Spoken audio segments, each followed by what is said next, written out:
നമ്മളെപ്പോഴും ഒരു ആധ്യാത്മികതയെ മാത്രമെന്ന് നമ്മുടെ വയറ്റിപ്പഴുപ്പിന് വേണ്ടി മാത്രം പ്രാർത്ഥന ഉപയോഗിച്ച് പ്രാർത്ഥന ദൈവത്തിന് ഇങ്ങനെ ഓരോ കാര്യങ്ങൾ നേടിയെടുക്കാൻ വേണ്ടിയുള്ള ഒരു സോഴ്സായിട്ട് മാറ്റുമ്പോൾ അങ്ങനെയുള്ള അയ്യോപാപി ക്രിസ്ത്യാനികൾ ശ്രദ്ധിക്കണം. നിങ്ങൾക്ക് എന്തുകൊണ്ടാണ് ഈ പൂർണ്ണ തോതിൽ നിങ്ങൾക്ക് എന്തുകൊണ്ടാണ് ദൈവമായിട്ട് അടുക്കാൻ പറ്റാത്തതിൻ്റെ കാര്യം? നിങ്ങൾ പൂർണ്ണ തോതിൽ സുവിശേഷം സ്വീകരിക്കാത്തത് കൊണ്ടാണ്. പൂർണ്ണ തോതിൽ സുവിശേഷം സ്വീകരിക്കുന്നവരെ നീതിക്ക് വേണ്ടി വിശക്കും. പൂർണ്ണ തോതിൽ സുവിശേഷം സ്വീകരിക്കുന്നവരെ നീതിക്ക് വേണ്ടി ദാഹിക്കും. നീതിക്ക് വേണ്ടി വിശക്കുന്നവർ ഭാഗ്യവാന്മാർ, നീതിക്ക് വേണ്ടി ദാഹിക്കുന്നവർ ഭാഗ്യവാന്മാരെന്ന് മലയിലെ പ്രസംഗത്തിൽ ഈശോ പറഞ്ഞിരിക്കുന്നത് അവൻ പറയണതാണ്. അവൻ പറയണത് പോലെ ചെയ്യണത്, ഉടമ്പടിയിലൂടെ വരണത് ഈ സമരവും അവകാശ പോരാട്ടവും പരിസ്ഥിതിക്കെതിരെയുള്ള സഖ്യപ്രവർത്തനം മുഴുവൻ പൊട്ടിച്ചിട്ടല്ലേ ഈ സാധനം ചെയ്യണത്.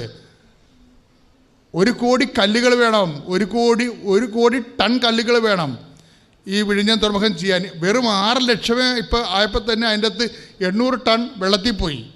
ഇനി സഖ്യപ്രവർത്തനത്തിന് 2-3 മല എടുത്തു കൊണ്ടുവന്ന് അവിടെ ഇട്ടാൽ മാത്രമേ, അപ്പോൾ അതിൻ്റെ മലയും പോകും, അതുകൊണ്ട് വർഷകാലവും പോകും, കാടും പോകും, കേരളം മുഴുവനും സഹാറ മരുഭൂമിയായി പോകും. ഇപ്പം ഇതിനു വേണ്ടിയാണ് സമരം നടക്കണത്. ഇപ്പോഴ് സമരം ഇങ്ങനെ തീരത്തില്ല. സമരം എന്ന് പറയുന്നത് ഈ ഇന്ത്യ കണ്ട ഏറ്റവും വലിയ മനുഷ്യാവകാശ പ്രശ്നവും ലോകത്തിൻ്റെ പരിസ്ഥിതി ദുരന്തങ്ങളുടെ ഇന്ത്യൻ വെർഷനാണ് വിഴിഞ്ഞം. ഇതൊരു വിഷയമാണ്. ഇതിനു വേണ്ടി നിങ്ങളെ ശബ്ദമുയർത്തുകയോ സാന്നിധ്യം കൊണ്ട് സഹായിക്കുകയോ ചെയ്യുമ്പോഴാണ് നമ്മൾ പൂർണ്ണ തോതിലുള്ള സുവിശേഷ പ്രഘോഷകരോ സുവിശേഷ നടപ്പിൽ വരുത്തുന്ന ഉടമ്പടി പടയാളികളായി മാറണത്. ഒരു അമേരിക്കക്കാരൻ, ഒരു റഷ്യക്കാരൻ, ഒരു ഓസ്ട്രിയക്കാരൻ എല്ലാവരും വീഡിയോ ഇൻ്റർവ്യൂ ചെയ്തുകൊണ്ടിരിക്കുകയാണ്. വീഡിയോ ഇൻ്റർവ്യൂ ചെയ്യുമ്പോൾ ഈ കുട്ടി പറയുന്ന സത്യമുണ്ട്. ഇൻ്റർവ്യൂ കഴിയുമ്പോൾ അതായത് ഇവർക്കാണെങ്കിൽ ഭയങ്കര ആദ്യമായിട്ടാണ് ഫസ്റ്റ് ടൈം ഒരു വീഡിയോ ഇൻ്റർവ്യൂവിൽ ഇൻ്റർനാഷണൽ ലെവലിൽ പങ്കെടുക്കുന്നത്. അവരുടെ ഫോണറ്റിസം അല്ലേ, അവരുടെ പ്രൊണൗൺസിയേഷൻസ് അല്ലേ, ഡിക്റ്റംസ്, ആക്സൻ്റൊക്കെ അവരുടേതല്ലേ. അപ്പോൾ അത് നമുക്ക് ക്യാച്ച് ചെയ്യുന്നത് മലയാളം, ഇംഗ്ലീഷിൽ നമ്മൾ ഇംഗ്ലീഷ് പഠിച്ചിട്ടുണ്ടെങ്കിൽ മലയാളമല്ലേ നമ്മൾ ബേസിക്കായിട്ടുള്ളത്. അപ്പോൾ അതുകൊണ്ട് ക്യാച്ചിങ്ങിൻ്റെ ഒരു പ്രോബ്ലം ഉണ്ട്. പക്ഷേ ഇവർ പറയണത് ആ സമയത്ത് ഇത്രയും ഈ വീഡിയോ കോൺഫറൻസിൻ്റെ ഉള്ളിൽ എനിക്ക് നന്നായിട്ട് വളരെ കോൺഫിഡൻഷ്യലായിട്ട് എനിക്ക് പ്രസൻറ്റ് ചെയ്യാൻ പറ്റി. എന്ന് വെച്ച് കഴിഞ്ഞാൽ വല്ലാത്തൊരു ധൈര്യം എൻ്റെ ഉള്ളിൽ അഭിഷേകമായി. നോട്ട് ദ പോയിൻറ്റ്, ഇതാണ് വിഷയം. ഇവിടെ അമ്മയും പണ്ട് പറഞ്ഞതാ അത് തന്നെയല്ലേ പറഞ്ഞത്. അവരുടെ അമ്മ മരിച്ചപ്പോൾ അവർ ഡിപ്രഷനായിപ്പോയി. ഉടമ്പടി എടുത്തപ്പോൾ എനിക്ക് ധൈര്യം കിട്ടിയെന്ന്. ആ വാക്ക് തന്നെ ഇപ്പോൾ ഈ അവരുടെ മകളും പറയണത് എന്താണ്? ഈ റഷ്യക്കാരും അമേരിക്കക്കാരും ഓസ്ട്രേലിയക്കാരുമായിട്ട് ഞാൻ ഓൺലൈനിൽ വീഡിയോ കോൺഫറൻസ് നടത്തുമ്പോൾ എനിക്ക് വല്ലാത്തൊരു ധൈര്യം. ഞാൻ ഫസ്റ്റ് ടൈമാണ് ഞാൻ ചെയ്യണത്, പക്ഷേ എനിക്ക് ഇന്ന് വരെ കിട്ടാത്തൊരു ധൈര്യം എനിക്ക് കിട്ടി. That is the fruit of the covenant. അതാണ് ഉടമ്പടിയുടെ ഒരു ഫലം. എന്താണ്? ശക്തനും ധീരനുമായിരിക്കുക. ഉടമ്പടി ചെയ്യുമ്പോൾ ജോഷുവയോട് ദൈവം ആദ്യം പറഞ്ഞത് എന്താണ്? Read it. ശക്തനും ധീരനുമായിരിക്കുക. പറഞ്ഞേ, ശക്തനും ധീരനുമായിരിക്കുക. ശക്തനും ധീരനുമായിരിക്കുക.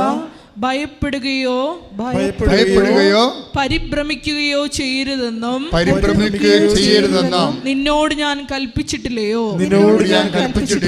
നിന്റെ ദൈവമായ കർത്താവ് നീ പോകുന്നിടത്തെല്ലാം നിന്നോട് കൂടെ ഉണ്ടായിരിക്കും. സ്തുതിക്കട്ടെ. ഉടമ്പടിയിലൂടെ ഞങ്ങളുടെ കൂടെ സഞ്ചരിക്കുന്ന അവിടുത്തെ സാന്നിധ്യത്തിന് നന്ദി പറയുന്നു. ഞങ്ങളെ ശക്തിപ്പെടുത്തുന്ന അവിടുത്തെ സാന്നിധ്യത്തിന് നന്ദി പറയുന്നു. ഹല്ലേലൂയ. യേശുവേ നന്ദി, യേശുവേ ആരാധന. ഹല്ലേലൂയ.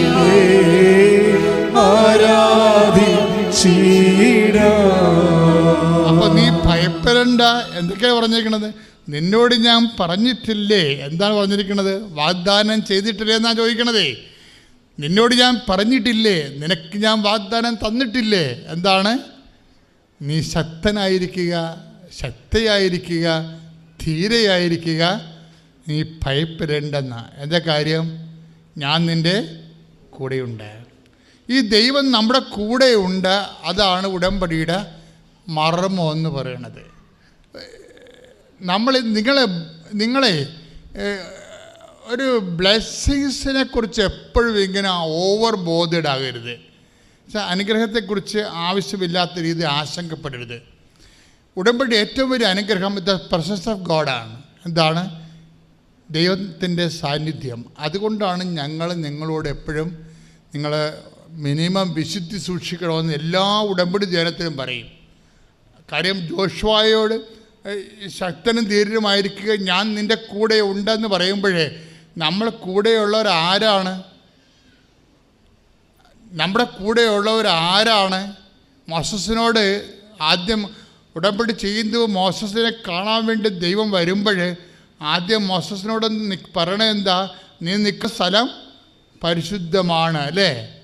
അപ്പോൾ പരിശുദ്ധനായ ദൈവത്തിൻ്റെ കൂടെയാണ് നിങ്ങൾ ഉടമ്പടി ചെയ്യണത്. അതുകൊണ്ടാണ് നമ്മളും പരിശുദ്ധമായിരിക്കേണ്ട ഒരു അവസ്ഥ വരണത്. നമ്മൾ പരിശുദ്ധമായിരിക്കേണ്ട അവസ്ഥ ദൈവത്തിൻ്റെ സാന്നിധ്യം ഉള്ളത് കൊണ്ട് മാത്രമല്ല, പരിശുദ്ധിക്ക് സമയ ഷോർട്ടണിങ് നടത്താനുള്ള ഒരു കഴിവുണ്ട്. സമയച്ചുരുക്കം വരുത്താനുള്ള കഴിവ് നിങ്ങളുടെ വിശുദ്ധിക്കുണ്ട്. ആരെല്ലാം ബൈബിളിൽ വിശുദ്ധീകരിച്ചുണ്ടോ അവർക്കെല്ലാം സമയ ഷോർട്ടണിങ് സംഭവിച്ചിട്ടുണ്ട്. സക്കേബൂസ് വിശുദ്ധീകരിച്ചു തന്നെ ചെയ്ത അനീതിയെ എല്ലാം ഏറ്റുപറഞ്ഞു, അതിന് പരിഹാരം ചെയ്യാമെന്ന് പറഞ്ഞു, തന്നെ അനുതപിച്ച് ഏറ്റുപറഞ്ഞ് വിശുദ്ധീകരിച്ചപ്പോൾ ദൈവം പറഞ്ഞു, ടുഡേ, ഇന്ന് ഈ ഭവനത്തിന് രക്ഷ കൈവന്നിരിക്കുന്നു. അപ്പോൾ അത് സമയച്ചുരുക്കമാണ് സംഭവിക്കുന്നത്. സമയച്ചുരുക്കവും വിശുദ്ധിയും തമ്മിൽ ബന്ധമുണ്ട്. നിങ്ങളുടെ സമയം ചുരുങ്ങണില്ലെങ്കിൽ നിങ്ങളുടെ വിശുദ്ധി നിങ്ങൾ ഇൻസ്പെക്ട് ചെയ്യേണ്ടതാണ്. നിങ്ങളുടെ വിശുദ്ധിയെ നിങ്ങൾ ഒരു ഇൻട്രോസ്പെക്റ്റ് ചെയ്യേണ്ടതാണ്. ആന്തരികമായിട്ട് ഒരു ശോധന ചെയ്യേണ്ടതാണ്. എൻ്റെ വിശുദ്ധ നിലവാരം എങ്ങനെയുണ്ട്? വാക്ക്, പ്രവൃത്തി, വിചാരങ്ങൾ, പിന്നെ സമർപ്പണ രീതികൾ എവിടെയില്ല. അപ്പോൾ നിങ്ങളോർക്കും വിശുദ്ധി കൊണ്ട് ദൈവത്തെ വിലക്ക് വാങ്ങിക്കാമോ എന്നല്ല. നമ്മൾ ഉടമ്പടി ചെയ്യുമ്പോൾ ഒരു പ്രീ റിക്വസിറ്റാണത്. അതാണ് എബ്രാഹത്തിനോട് ദൈവം പറഞ്ഞില്ലേ, എന്താ പറഞ്ഞത്? നീ എൻ്റെ മുമ്പാകെ കുറ്റമറ്റവനായിരിക്കണമെന്ന്. മനസ്സിലായില്ലേ? നീ എൻ്റെ മുമ്പാകെ നിൽക്കണം. പിന്നെന്താണ്? അത് 17:1 ഉടമ്പടിയുടെ പ്രധാനപ്പെട്ട വചനമാണ്.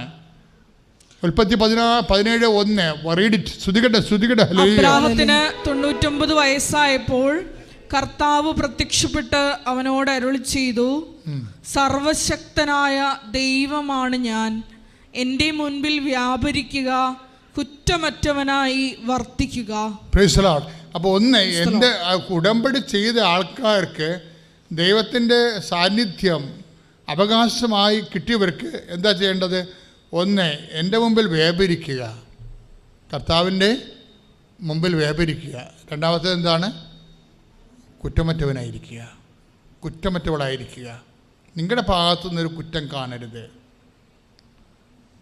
കർത്താവ് കുറ്റം വിധിക്കാത്തവനാണ് ഭാഗ്യവാൻ. നിങ്ങളെ കുറ്റം വിധിക്കാത്തതല്ല പ്രശ്നം. കർത്താവ് കുറ്റം വിധിക്കുക എന്ന് പറഞ്ഞാൽ രണ്ടും രണ്ടാണ്. ഇപ്പം നമ്മൾ നിൻ്റെ സഹോദരന് നിന്നോട് ഒരു കെറിവ്, ദേഷ്യം ഉണ്ടെന്ന് നീ കണ്ടാൽ കാഴ്ചവെച്ച് വസ്തു അവിടെ വെച്ചിട്ട് അവിടെ പോയി അവനോട് പോയി അനുരഞ്ജനപ്പെടാൻ പറഞ്ഞില്ലേ? അതെന്താ കാര്യം? നിൻ്റെ മുമ്പിൽ കുറ്റമില്ലല്ലോ. നിൻ്റെ മുമ്പിൽ നോക്കിയാൽ കുറ്റമില്ലത്. എന്താ കാര്യം? അയാളാണ് പ്രശ്നം ഉണ്ടാക്കിയത്. ഞാനൊന്നും ചെയ്തില്ലല്ലോ, അയാളല്ലേ പ്രശ്നം ഉണ്ടാക്കിയത്. അതിന് ഞാനെന്താ ചെയ്യാനാണ്? പക്ഷെ കർത്താവ് പറയണത് എന്താണ്? കർത്താവിൻ്റെ മുമ്പിൽ കുറ്റമറ്റവനായിരിക്കണവനാണ് ഭാഗ്യവാൻ. നിൻ്റെ മുമ്പിൽ നീ ചിലപ്പോൾ കുറ്റമറ്റ ആളായിരിക്കും, നീ ചെയ്യുന്ന തെറ്റില്ലായിരിക്കും. പക്ഷെ അതുകൊണ്ട് നമുക്ക് ഗുഡ് സർട്ടിഫിക്കറ്റ് കിട്ടണമെന്ന് നിർബന്ധമില്ല. കർത്താവ് കുറ്റം വിധിക്കാത്ത വ്യക്തിയാണ് ഭാഗ്യവാൻ. Read it. ശ്രുതികട്ടെ. ഹല്ലേലൂയ. യേശുവേ സ്തോത്രം. ഹല്ലേലൂയ. ഹല്ലേലൂയ. ഹല്ലേലൂയ. യേശുവേ ആരാധന ആരാധന ആരാധന ആരാധന. ഹല്ലേലൂയ. ഹല്ലേലൂയ. ഹല്ലേലൂയ. ഹല്ലേലൂയ. യേശുവേ നന്ദി. യേശുവേ സ്തുതി. Hallelujah. Hallelujah. Hallelujah. Hallelujah. Hallelujah. കരയല്ലേ തളരല്ലേ, നെഞ്ചൊന്നു നീറിടല്ലേ. നിന്നെ കാണാൻ, നിന്നെ കേൾക്കാൻ നാഥനുണ്ടിവിടെ. ആരാധിച്ചിടാം. പരിശുദ്ധ പരമ ദിവ്യകാരുണ്യത്തിന് എന്നേരവും ആരാധനയും സ്തുതിയും പുകഴ്ചയും ഉണ്ടായിരിക്കട്ടെ. കയറി ചെന്നിട്ട് ഞാൻ പറയും, കൃപാസനം പത്രമാണ്, ഒരു പത്രം തരട്ടെ എന്ന് ചോദിക്കും. അപ്പം അവർ പറയും, തരാൻ പറയും. ഞാൻ ആ കൃപാസനം പത്രം കൊടുത്തിട്ട് അതിനെത്തിലെ സാക്ഷ്യം തുറന്ന് കാണിക്കും. ഞാൻ അവിടെ നിന്ന് ഞാൻ അവരോട് പറയും, കൃപാസനം പത്രം തുറന്ന് കാണിച്ചിട്ട്, ഇത് അമ്മ മാതാവ് കൃപാസനം അൾത്താരയിൽ അവിടെ ഉടമ്പടി എടുത്ത് പ്രാർത്ഥിച്ചവർക്ക് കൊടുത്ത അനുഗ്രഹമാണിത്. അവർ സാക്ഷ്യപ്പെടുത്തിയേക്കണതാണ്. ഇത് നുണയുമൊന്നുമല്ല. ചേട്ടനും ഒന്ന് പോയി നോക്ക്. ചേട്ടന് എന്തെങ്കിലും പ്രയാസങ്ങളും ബുദ്ധിമുട്ടുകളും ഉണ്ടെങ്കിൽ അമ്മയോട് പറഞ്ഞ് പ്രാർത്ഥിക്കണമെന്ന് പറഞ്ഞു. അങ്ങനെയാണ് ഞാൻ എൻ്റെ പത്രം കൊടുക്കുന്നത്. അങ്ങനെ പത്രം കൊടുക്കാൻ തുടങ്ങിയപ്പോൾ എനിക്ക് പത്രം ഒരെണ്ണം പോലും ബാലൻസ് വരാതെ ഒത്തിരി പത്രം കൊടുക്കാൻ സാധിക്കുന്നുണ്ട്. അങ്ങനെ പത്രം കൊടുത്ത് ഞാനൊരു ദിവസം കോലഞ്ചേരി വെയിറ്റിംഗ് ഷെഡിൽ വന്നു. വെയിറ്റിംഗ് ഷെഡിൽ വന്നു കഴിഞ്ഞപ്പോൾ ഒരു ചേച്ചി അവിടെ നിൽക്കുമായിരുന്നു. ഞാൻ ആരെ കണ്ടാലും ഇപ്പോൾ പരിചയപ്പെടും. എനിക്ക് നേരത്തെ അങ്ങനെയുള്ള സ്വഭാവമൊന്നും ഇല്ലായിരുന്നു. ഇപ്പം ഞാൻ ആരെ കണ്ടാലും ഞാൻ ചേച്ചി എവിടെ പോവാണെന്ന് ചോദിക്കും. അപ്പോൾ എൻ്റെ അടുത്തൊരു ചേച്ചി ആ ചേച്ചിയോട് ഞാൻ ചോദിച്ചു, ചേച്ചി എവിടെ പോകാമെന്ന് ചോദിച്ചു. അപ്പോൾ ആ ചേച്ചിയുടെ വീടും സ്ഥലമൊക്കെ പറഞ്ഞു. ഞാൻ പറഞ്ഞൊരു കൃപാസനം പത്രം. അപ്പോൾ അത് വളരെ സ്നേഹത്തോടെ തന്നേരെ മോളെ എന്ന് പറഞ്ഞ് എൻ്റെ കയ്യിൽ നിന്ന് അത് വാങ്ങിച്ചു. അപ്പോൾ അതെന്നോട് കൃപാസനത്തിനെ കുറിച്ചൊക്കെ ചോദിച്ചു. ആ ചേച്ചിയുടെ വീടിൻ്റെ അടുത്ത് ഒരു നോൺ ക്രിസ്ത്യൻ ആയിരുന്നു ആ ചേച്ചി. ആ ചേച്ചിയുടെ വീടിൻ്റെ അടുത്തുള്ളവർ കൃപാസനത്തിൽ പോയി കിട്ടിയ അനുഗ്രഹങ്ങളൊക്കെ പറഞ്ഞു. ആ ചേച്ചിക്ക് ഇവിടെ വരണമെന്ന് ആഗ്രഹമുണ്ടെന്ന് പറഞ്ഞു. അപ്പം ഞാൻ വഴിയെല്ലാം പറഞ്ഞു കൊടുത്തു. അങ്ങനെ നിന്നപ്പോൾ എൻ്റെ അടുത്ത് ഒരു ചേച്ചി നിൽപ്പുണ്ടായിരുന്നു. 10-65 വയസ്സ് പ്രായമുള്ളൊരു ചേച്ചിയാണ്. അപ്പം ഞാൻ ആ ചേച്ചിക്ക് ഇതെല്ലാം ഞാൻ അമ്മയുടെ അനുഗ്രഹത്തെക്കുറിച്ച്, എനിക്ക് കിട്ടിയ അനുഗ്രഹം, ഓരോ അനുഗ്രഹങ്ങളെക്കുറിച്ച് ആ ചേച്ചിയോട് ഞാനിങ്ങനെ മാതാവിനെക്കുറിച്ച് ഞാനിങ്ങനെ പറഞ്ഞുകൊണ്ടിരുന്നു. മാതാവിനോട് പറഞ്ഞാൽ മതി, മാതാവ് നടത്തി തരും. നമ്മുടെ വീട്ടിൽ നമ്മുടെ മക്കൾ നമ്മളോട് വന്നല്ലേ ഓരോ കാര്യങ്ങൾ പറയുന്നത്. അപ്പം നമ്മളല്ലേ നമ്മുടെ ഹസ്ബൻഡിനോട് എന്നതുപോലെ നമ്മൾ മാതാവിനോട് പറഞ്ഞാൽ മാതാവ് ഈശോയോട് പറയും, ഈ മകൾക്ക് ഇന്നത് വേണം, നീ സാധിച്ചു കൊടുക്കണമെന്ന്. കനായിലെ കല്യാണ വിരുന്നിൽ അമ്മ പറഞ്ഞപ്പോഴല്ലേ ഈശോ വീഞ്ഞ് വർദ്ധിപ്പിച്ചത്, വീഞ്ഞ് ഉണ്ടാക്കിയത് എന്നതുപോലെ ഞാൻ അവരോട് പറയും. അതുപോലെയൊക്കെ ഞാൻ അവരോട് സംസാരിക്കാനുള്ളൊരിത് അമ്മ എനിക്ക് തന്നു. അത് ഈ പത്രം സ്നേഹത്തോടെയൊക്കെ കൊടുക്കാൻ തുടങ്ങിയപ്പോൾ അങ്ങനെ നിന്ന് ഞാൻ ആ ചേച്ചിയോട് മാതാവിനെക്കുറിച്ച് ഇങ്ങനെയൊക്കെ പറഞ്ഞുകൊണ്ടിരുന്നപ്പോൾ അവിടെ അടുത്ത് നിന്ന് 10-65 വയസ്സായ ചേച്ചിക്ക് ഞാനൊരു പത്രം കൊടുത്തു. ആ ചേച്ചി എൻ്റെ അടുത്ത് ഭയങ്കരമായി ദേഷ്യപ്പെട്ട് എന്നെ അടിക്കാൻ വന്നു. നിന്നോട് ആര് പറഞ്ഞു അമ്മയോട് പ്രാർത്ഥിക്കാൻ?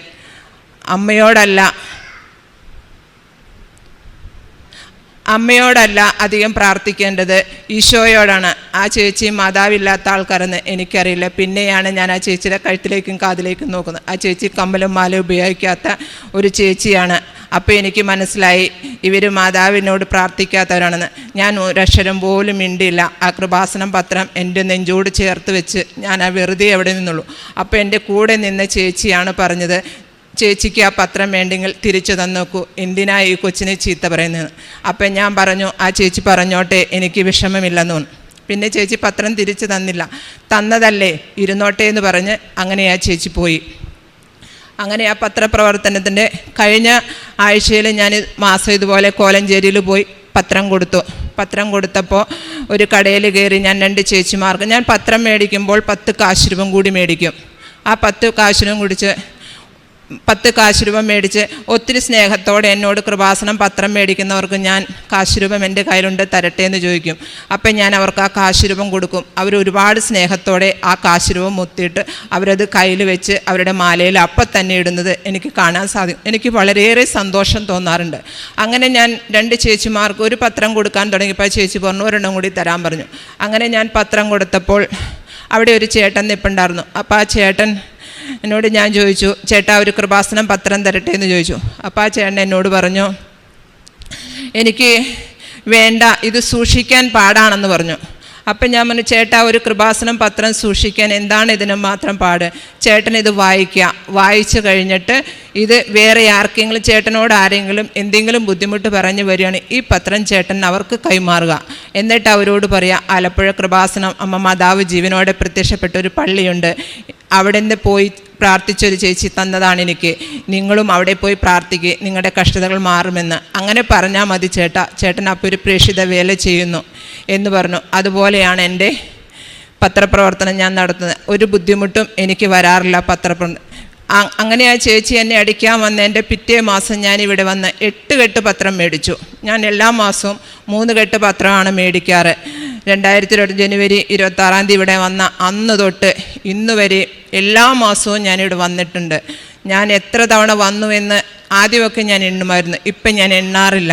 കാരണം ഒരു ഞായറാഴ്ച വന്ന പിറ്റേ ഞായറാഴ്ച ആരെങ്കിലും കൃപാസനത്തിൽ പോകണമെന്ന് പറഞ്ഞാൽ ഞാൻ അവരെയും കൊണ്ട് ഇവിടെ വരും. അങ്ങനെ ഒക്ടോബർ മാസത്തിൽ 3 പ്രാവശ്യം ഞാനിവിടെ വന്നു. അമ്മയുടെ ജപമാല റാലിയിലും പങ്കെടുത്തു, എൻ്റെ ഹസ്ബൻഡും ജപമാല റാലിയിൽ പങ്കെടുത്തു. ഒരു തുള്ളി വെള്ളം പോലും കുടിക്കാതെ കുടയും പിടിച്ച് ആർത്തിങ്കൽ പള്ളിയിൽ ചെന്നതിന് ശേഷമാണ് ഒരു തുള്ളി വെള്ളം എൻ്റെ ഹസ്ബൻഡ് കുടിച്ച്. അത്ര വിശ്വാസത്തോടെ ജപമാല റാലിയിലും പങ്കെടുക്കാൻ ഞങ്ങൾക്ക് സാധിച്ചിട്ടുണ്ട്. പിന്നെ എനിക്കിനി പറയാനുള്ളത്, ഞാൻ സ്ഥിരം കന്നഡ ഉപയോഗിച്ച് തുടങ്ങിയിട്ട് ഒരു വർഷമായുള്ളൂ. എനിക്ക് ബൈബിള് വായിക്കണമെങ്കിൽ കന്നഡ വയ്ക്കാതെ ഞാൻ ബൈബിള് വായിക്കില്ലായിരുന്നു. കന്നഡ വെച്ചാൽ ബൈബിള് വായിക്കുള്ളൂ. ഇപ്പം ഞാൻ എൻ്റെ ജോലി ചെയ്യുന്ന സ്ഥലത്ത് മാതാവിൻ്റെ ഒരു കൊന്തയും ഒരു ഫോട്ടോയും ജപമാല ചൊല്ലുന്ന പുസ്തകവും കൊണ്ടുവച്ചിട്ടുണ്ട്, ഒരു കുഞ്ഞ് ബൈബിളും കൊണ്ടുവച്ചിട്ടുണ്ട്. കാരണം എൻ്റെ ജോലി തീർന്നിരിക്കുന്ന സമയത്ത് ഞാൻ ബൈബിള് വായിക്കും, ജപമാല ചൊല്ലും. അമ്മയുടെ ഫോട്ടോയിൽ നോക്കി ഞാൻ എൻ്റെ കാര്യങ്ങൾ ഞാൻ പറഞ്ഞ് സംസാരിക്കും. എൻ്റെ എല്ലാ കാര്യങ്ങളും ഞാൻ അമ്മയുടെ ഫോട്ടോയിൽ നോക്കി സംസാരിക്കാറുണ്ട്. അങ്ങനെ സംസാരിച്ചൊരു ദിവസം ഞാൻ അമ്മയോട് പറഞ്ഞു, അമ്മേ എനിക്ക് ഈ കന്നഡ വയ്ക്കാതെ ഒന്ന് ബൈബിള് വായിക്കാൻ സാധിക്കണം, അമ്മ ഈ കന്നഡ എൻ്റെ മുഖത്തുനിന്നൊന്ന് മാറ്റിത്തരാമോ എന്ന് ചോദിച്ചു. 7 വർഷത്തോളമായി ഞാൻ കന്നഡ വയ്ക്കാതെ ബൈബിള് വായിക്കാറില്ല. ദൂരെ നിന്ന് ഒരാൾ വന്നാൽ എനിക്ക് തിരിച്ചറിയാൻ പറ്റാതെ വന്നപ്പോൾ ഡോക്ടറെ കണ്ടപ്പോഴാണ് സ്ഥിരമായിട്ട് കന്നഡ വയ്ക്കണമെന്ന് പറഞ്ഞത്. അങ്ങനെ 1 വർഷമായിട്ട് കന്നഡ വയ്ക്കുന്നു. 7 വർഷമായിട്ട് ബൈബിളൊക്കെ എന്തൊരു അക്ഷരം വായിക്കണമെങ്കിലും കന്നഡ വെച്ചാൽ വായിച്ചുകൊണ്ടിരുന്നത്. അങ്ങനെ ഞാൻ അമ്മയോട് പ്രാർത്ഥിച്ചു, അമ്മയുടെ കണ്ണിലെ പ്രകാശം എൻ്റെ കണ്ണിലേക്ക് കൂടി ഒന്ന് പകർന്നു തരുമോ അമ്മയെന്ന് ഞാൻ അമ്മയുടെ മുഖത്ത് നോക്കി എൻ്റെ റൂമിലിരിക്കുന്ന ഫോട്ടോയിൽ നോക്കി ഞാൻ പ്രാർത്ഥിച്ചു. അങ്ങനെ ചോദിച്ചു ഞാൻ അമ്മയോട്. അന്ന് വൈകുന്നേരം ഞാൻ ബസ്സിൽ കയറി പോയപ്പോൾ എനിക്ക് എൻ്റെ മുഖത്ത് ഭയങ്കരമായ തടസ്സം തോന്നുന്നു. എന്നോട് ആരോ പറയുന്നു, നീ കന്നഡ വേണ്ട, മാറ്റിക്കോ എന്ന്. അങ്ങനെ ഞാൻ ബസ്സിൽ കയറിയപ്പോൾ ആ കണ്ണെടുത്ത് കൈ പിടിക്കാൻ തുടങ്ങി. പിന്നെ ഒരു ദിവസം സ്കൂളിൽ പോയപ്പോൾ എനിക്ക് ഈ കന്നഡ മുഖത്ത് വെക്കുമ്പോൾ എന്തോ ഭയങ്കര ഭാരമാണ് എൻ്റെ മുഖത്ത്. അപ്പം ഞാൻ പിന്നെ കന്നഡ വെക്കാതെ ഞാൻ ബൈബിള് വായിക്കാൻ നോക്കി. എല്ലാ അക്ഷരങ്ങളും എനിക്ക് പൂർണ്ണമായിട്ട് കാണാൻ കഴിയുന്നുണ്ട്. ഇന്ന് ഞാൻ കന്നഡ വെക്കാതെയാണ് ബൈബിള് വായിക്കുന്നത്. എൻ്റെ അമ്മ അവിടെയും എന്നെ അനുഗ്രഹിച്ചു. എന്തു ചോദിച്ചാലും തരുന്ന കൃപാസനം മാതാവിനോട് 1000 നന്ദി സ്തുതി സ്തോത്രവും സമർപ്പിക്കുന്നു. പിന്നെ ഒത്തിരിയേറെ അനുഗ്രഹങ്ങൾ എനിക്ക് എൻ്റെ അമ്മ സാധിച്ചതുണ്ട്. പറഞ്ഞാൽ തീരാത്ത, എനിക്ക് വേണ്ടി കുരിശിലേറി ജീവൻ ബലി കഴിച്ച എൻ്റെ യേശുവിനോടാണ് എനിക്ക് ഒരുപാട് നന്ദി സ്നേഹവുമുണ്ട്. എനിക്ക് ഇത്രയേറെ വിശ്വാസവും സ്നേഹവും ഒന്നുമില്ലായിരുന്നു. പക്ഷേ ഇന്ന് ഞാൻ എൻ്റെ അമ്മയെ ഒരുപാട് സ്നേഹിക്കുന്നു. എൻ്റെ ഈശോയെ എൻ്റെ അമ്മയും എൻ്റെ ജീവിതത്തില്ലെങ്കിൽ എൻ്റെ ജീവിതം മരണതുല്യമാണെന്നാണ് ഞാൻ ചിന്തിക്കുന്നത്. ഇന്ന് ഞാൻ പ്രാർത്ഥിക്കുന്നത്, കല്ലും മുള്ളും നിറഞ്ഞ വഴിയിലൂടെ സഞ്ചരിക്കേണ്ടി വന്നാലും എൻ്റെ യേശുവേ നീ എന്നെ വിട്ടു പോകരുതേ, എൻ്റെ അമ്മയെ എൻ്റെ വലം കൈ പിടിച്ച് എന്നെ വഴി നടത്തണമേ എന്ന് ഞാൻ എൻ്റെ അമ്മയോട് പ്രാർത്ഥിക്കുന്നുണ്ട്. അതുപോലെ എല്ലാ കാര്യങ്ങളും പ്രാർത്ഥിക്കാനും എനിക്ക് കഴിയുന്നുണ്ട്. എൻ്റെ മകൾക്ക് പിന്നെ ഒരു കാര്യം കൂടി പറയാനുണ്ട്. ഞാൻ ഉടമ്പടി ധ്യാനം എല്ലാ ചൊവ്വാഴ്ചയും എനിക്ക് സമയം പോലെ സ്കൂളിൽ സമയം കിട്ടുന്നുണ്ടെങ്കിൽ ആ സമയം പോലെ ഞാൻ കൂടും. വീട്ടിൽ ഹോളിഡേ ഉള്ള ദിവസം എനിക്ക് സ്കൂളിൽ പോകണ്ട. അങ്ങനെ ഞാൻ എല്ലാ ദിവസവും അങ്ങനെ ഇരിക്കുന്ന ഒരു ദിവസം ചൊവ്വാഴ്ച ഞാൻ ഉടമ്പടി ധ്യാനം വീട്ടിലിരിക്കുന്ന ദിവസം രാവിലെ നേരത്തെ പണിയൊക്കെ തീർത്ത് ഞാൻ ജപമാല ചൊല്ലും. വീട്ടിൽ ഞാൻ ഒറ്റയ്ക്കേ ഉണ്ടാവുള്ളൂ. ഞാൻ റൂമിൽ പായ വിരിച്ച് ബൈബിൾ എടുത്തു വെച്ച് 2 മെഴുകുതിരിയും കത്തിച്ച് വെച്ച് നീലത്തിരിയും പച്ചത്തിരിയും കത്തിച്ച് വെച്ച് ഞാനിരുന്ന് ജപമാല ചൊല്ലി അച്ഛൻ്റെ ധ്യാനം കൂടും. അച്ഛൻ്റെ ധ്യാനം കൂടി കഴിയുമ്പോൾ അന്ന് എൻ്റെ മക്കളുടെ കാര്യത്തിന് വേണ്ടി ഞാൻ ഉടമ്പടിയിൽ ഒരു നിയോഗം വെച്ചിട്ടുണ്ട്. അപ്പം ഞാൻ അമ്മയോട് ചോദിച്ചു. അന്ന് ഞാൻ ഒരുപാട് കരഞ്ഞു. വീട്ടിൽ ആരുമില്ലായിരുന്നു. ഒത്തിരിയേറെ ഞാൻ ഏങ്ങലടിച്ച് എൻ്റെ അമ്മയുടെ മുഖത്ത് നോക്കി. ഒരു ഫോട്ടോയുമുണ്ട് അമ്മയുടെ, വലിയൊരു ഫോട്ടോ ഞാൻ വിളിച്ചു. ആ ഫോട്ടോയും കൊണ്ടുവച്ചാണ് ഞാൻ ധ്യാനം കൂടുന്നത്.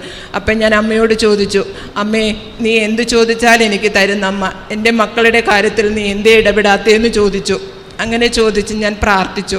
ആ പ്രാർത്ഥിച്ചു കഴിഞ്ഞ് അച്ഛൻ്റെ രോഗസൗഖ്യ പ്രാർത്ഥനയിൽ ഞാനിങ്ങനെ കണ്ണടച്ചിരുന്ന് പ്രാർത്ഥിക്കുമായിരുന്നു. ആ പ്രാർത്ഥിച്ച് പെട്ടെന്ന് ഞാനൊന്ന് കണ്ണ് തുറന്ന് നോക്കിയപ്പോൾ എൻ്റെ പച്ചത്തിരിയിൽ അമ്മയുടെ ആ ക്ലോക്ക് പൂർണ്ണമായിട്ട്, ആ ക്ലോക്ക് മാത്രം, അമ്മയില്ല, ആ ക്ലോക്കും ആ കൈയും മാത്രം ആ തിരിയിൽ കത്തി നിൽക്കുന്നു. അതിങ്ങനെ ചുറ്റിക്കൊണ്ടിരിക്കണം. അപ്പം അമ്മയോട് ഞാൻ ചോദിച്ചു, അമ്മേ എന്താണിത്, എനിക്കൊന്നും മനസ്സിലാവില്ല എന്ന് പറഞ്ഞു. അപ്പം അമ്മ എന്നോട് സംസാരിക്കുന്നതായിട്ട് എനിക്ക് തോന്നി. നിൻ്റെ നിയോഗം സാധിക്കും, നീ വെയിറ്റ് ചെയ്യുക, നിനക്ക് അനുഗ്രഹങ്ങൾ കൂടുതൽ തരാൻ വേണ്ടിയാണ് ഞാനിത് വൈകിക്കുന്നത് എന്ന് അമ്മ എന്നോട് പറയുണ്ടായി. അങ്ങനെ ഓരോ മേഖലയിലും എന്നെ അനുഗ്രഹിച്ച എൻ്റെ യേശുവിനും എൻ്റെ അമ്മയ്ക്കും 1000 നന്ദി, സ്തുതി, സ്തോത്രം. ഇന്ന് ഞാൻ ബൈബിൾ വായിക്കുമ്പോൾ, ഓരോ ബൈബിൾ അക്ഷരങ്ങൾ ഓരോന്നും വായിക്കുമ്പോൾ യേശുവിൻ്റെ കുരിശിൽ ആണിതറച്ച ഭാഗമൊക്കെ വരുമ്പോൾ ഞാൻ കരഞ്ഞു പോകാറുണ്ട്. ഈ പാപിയായ മക്കൾക്ക് വേണ്ടി യേശുവിനെ കുരിശിൽ തറച്ച ഈശോയെ എനിക്കും അതുപോലെ ഈശോയോട് പ്രാർത്ഥിക്കാനൊക്കെ കഴിയണമെന്നും ഞാൻ പ്രാർത്ഥിക്കുന്നുണ്ട്. യേശുവേ നന്ദി, യേശുവേ സ്തോത്രം, യേശുവേ മഹത്വം. എൻ്റെ അമ്മയ്ക്ക് 1000 നന്ദി, സ്തുതി, സ്തോത്രവും സമർപ്പിക്കുന്നു. എൻ്റെ പേര് എൽ സി ബാബു. ഞാൻ എറണാകുളം ജില്ലയിൽ കടയിരുപ്പ് എന്ന സ്ഥലത്ത് വരുന്നു. ഞാൻ ഒരു യാക്കോബ വിശ്വാസിയാണ്. ഞാൻ വലമ്പൂർ സെൻറ്റ് മേരീസ് യാക്കോബ ശ്രീയാൻ പള്ളിയിലാണ് പോകുന്നത്. ഞാൻ ആദ്യമായിട്ട് ഇവിടെ വരുന്നത് ഒക്ടോബർ 29 ജപമാലയ്ക്കാണ് വന്നത്. അങ്ങനെ ഞാൻ ജപമാല കൂടി അർത്തുങ്കൽ പള്ളിയിൽ പോയി എല്ലാം കഴിഞ്ഞ് തിരിച്ച് അന്ന് ഞാനിവിടെ വരുമ്പോൾ ഞാൻ നല്ലൊരു പുതിയ ചെരുപ്പൊക്കെ ഇട്ടുകൊണ്ടായിരുന്നു വന്നിരുന്നത്. അങ്ങനെ ഞാനിവിടുന്ന് 5:30 ഇവിടെ വന്ന് പ്രാർത്ഥനയൊക്കെ കഴിഞ്ഞ് ഞാനിവിടുന്ന് ജപമാല റാലിയുടെ കൂടെ അങ്ങോട്ട് ഒരു 10 അടി വെച്ച് കഴിഞ്ഞപ്പോഴത്തേക്കും എൻ്റെ ആദ്യത്തെ ചെരുപ്പ് പൊട്ടി. അത് കഴിഞ്ഞൊരു 10 അടി കൂടി വെച്ച് കഴിഞ്ഞപ്പോൾ എൻ്റെ രണ്ടാമത്തെ ചെരുപ്പും പൊട്ടി. അപ്പോൾ ഞാൻ ചെരുപ്പില്ലാണ്ട് നടന്നു. അപ്പോൾ എൻ്റെ കൂടെ വന്നവർ എന്നോട് ചോദിച്ചു, അതെങ്ങനെയാണ് ചെരുപ്പില്ലാണ്ട് ഇനി എങ്ങനെ പോകുമെന്ന് ചോദിച്ചു. അപ്പോൾ നേരം വെളുത്തിട്ടില്ലല്ലോ. അപ്പോൾ അതുകൊണ്ട് ഞാൻ ആ ചെരുപ്പ് ഇല്ലാണ്ട് ഞാനൊരു 12 കിലോമീറ്ററോളം നടന്നു കഴിഞ്ഞപ്പോഴാണ് ഞാനൊരു ചെരുപ്പ് വാങ്ങിച്ചത്. അപ്പോൾ അതുവരെ അമ്മ എന്നെ കാത്തു രക്ഷിച്ചായിരുന്നു. പല പ്രാവശ്യം എന്നോട് എൻ്റെ കൂട്ടുകാരത്ത് പറയുമായിരുന്നു, ചേച്ചി ഒരു ദിവസം വാ പള്ളിയിൽ, ചേച്ചി എല്ലാ പള്ളിയിലും പോകുന്നതാണല്ലോ, ഇവിടെ വരാൻ എന്താണ് ചേച്ചിക്ക് മടിയെന്ന് ചോദിച്ചു. അപ്പോൾ ഞാൻ പറഞ്ഞു വരാൻ സമയമായില്ല, സമയമാകുമ്പോൾ ഞാൻ വരാം എന്ന് പറഞ്ഞു. അങ്ങനെ ഞാൻ അന്ന് വന്ന് അതിനെല്ലാം പങ്കെടുത്ത് ഞാൻ ഇവിടുന്ന് തിരിച്ച് വീട്ടിൽ പോയി. പിന്നെ ഞാൻ ഉടമ്പടിയിൽ വയ്ക്കാത്ത കാര്യങ്ങളാണ് എനിക്ക് കൂടുതലായിട്ട് സാധിച്ചു കിട്ടിയത്.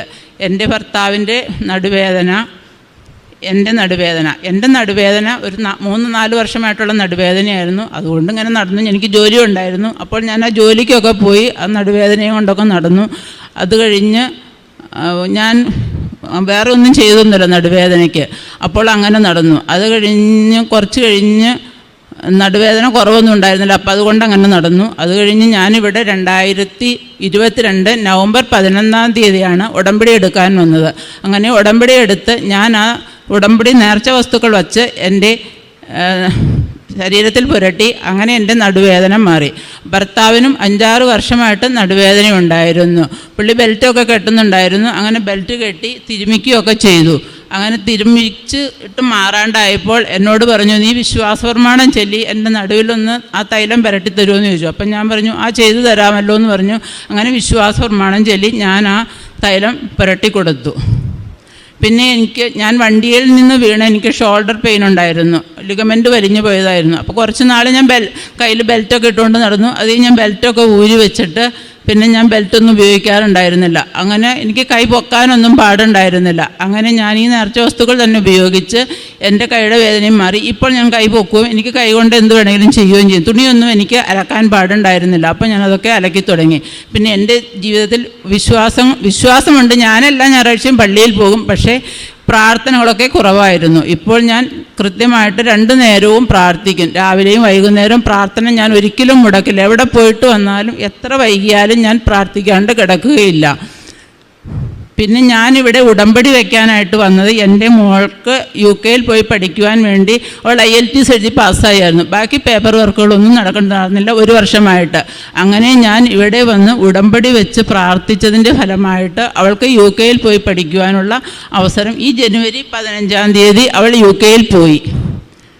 പിന്നെ ഞാൻ വെച്ചത് എൻ്റെ അനുജത്തിയുടെ മോൾക്ക്, അവൾ ഇറ്റലിയിലായിരുന്നു പഠിക്കുവാൻ പോരുന്നത്. അപ്പോൾ അവൾക്ക് ഇറ്റലിയിൽ പോയി പഠിക്കുന്നതിന് വേണ്ടി വർക്കിംഗ് വിസ പഠിക്കുമായിരുന്നു. അപ്പോൾ വർക്കിംഗ് വിസ കിട്ടുവാൻ വേണ്ടി അവൾ 2 വർഷമായിട്ട് അതിനു വേണ്ടി നടക്കുമായിരുന്നു. അപ്പോൾ അങ്ങനെ നടന്ന് അത് കിട്ടിയില്ല. അപ്പോൾ അവളിങ്ങനെ പറഞ്ഞു. അപ്പോൾ ഞാൻ പറഞ്ഞു ഞാൻ പ്രാർത്ഥിക്കാം എന്ന് പറഞ്ഞ് ഞാൻ അങ്ങനെ പ്രാർത്ഥിച്ചു. ഞാനത് ഉടമ്പടിയിൽ വെച്ചു. അങ്ങനെ ഉടമ്പടിയിൽ വെച്ച് ഉടമ്പടി പുതുക്കിയപ്പോഴാണ് അത് ഞാൻ പിന്നെയും വെച്ചത്. അപ്പോഴാണ് അവൾക്കത് കിട്ടിയത്.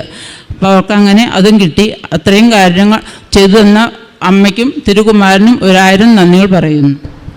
എൻ്റെ പേര് ഗ്ലാഡിയ. ഞാൻ തൃശ്ശൂരിൽ നിന്ന് വരുന്നു. ഞാൻ ഇവിടെ നിന്ന്